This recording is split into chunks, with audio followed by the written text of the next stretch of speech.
Hey girl, hey, welcome back to my postpartum bounce back for mamas out there who are postpartum. If you have not watched this from the beginning, please go back and watch part 1 and part 2. This video was part 3 and I talk about some good steps, so you do not want to miss those. Go back and watch, okay? So I'm gonna turn the page in my handy dandy notebook so I can get into some more higher level things. Again, this is not where you want to start. This is where after you done the part 1, the stuff in part 1, the stuff in part 2, then do this stuff, okay? All right, so if you are at this video and you're writing it down and saying, okay, I already did part 1 and part 2, let's go to the next level, I got you, sis. All right, so the next thing that you're going to do is you're going to get some blood work done, okay? I know you went to your 6-week appointment and probably ain't been back to the doctor since, but whether it's your primary care doctor, if you want to go back to your OB, I need for you to open up that My Chart, send them a message, or you can call the doctor's office and say, I would like a full lipid panel.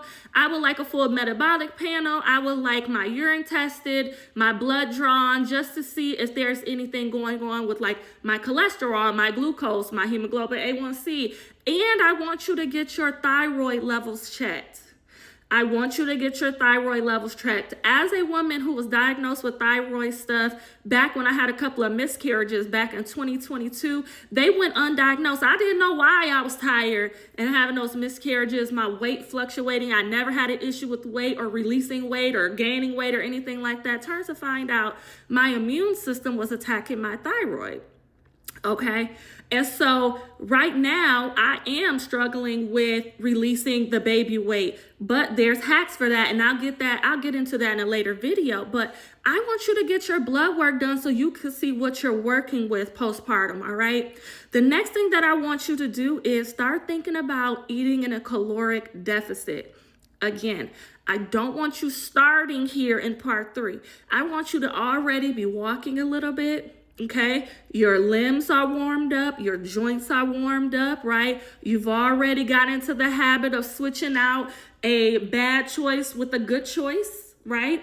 This is going to take it to another level where you're changing out good choices to better choices, right? So it's going from eating cereal in the morning to eating oatmeal with applesauce and a ton of brown sugar to eating eggs and an orange and gluten-free bread, right? Whatever the case is, right?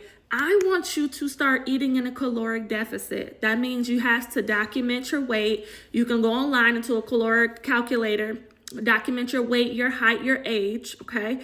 If it's covered through your insurance, which most of the time it is, you can even talk to a dietitian where you can talk to them and say, hey, these are my goals. This is how I want to eat. This is what I typically eat. Can we create a program for me, a schedule for me on what I can eat to stay in a caloric deficit to start releasing baby fat, all right? Or releasing fat. I call it baby fat, child, but releasing fat, okay? So that is the next steps I want you to take is get in tune with your health and your body, okay? Because it's time to start releasing weight. In the next part, we'll start talking about gaining muscle and swapping out muscle for fat, which is body recomposition. But again, you should already be walking. You should already have some healthier options already in the house.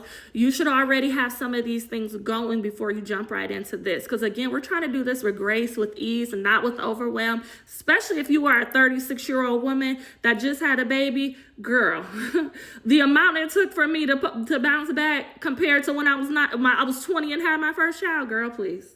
Girl, please. All right. So we are going to take this with grace and ease, and I'll see you in the next video. Bye.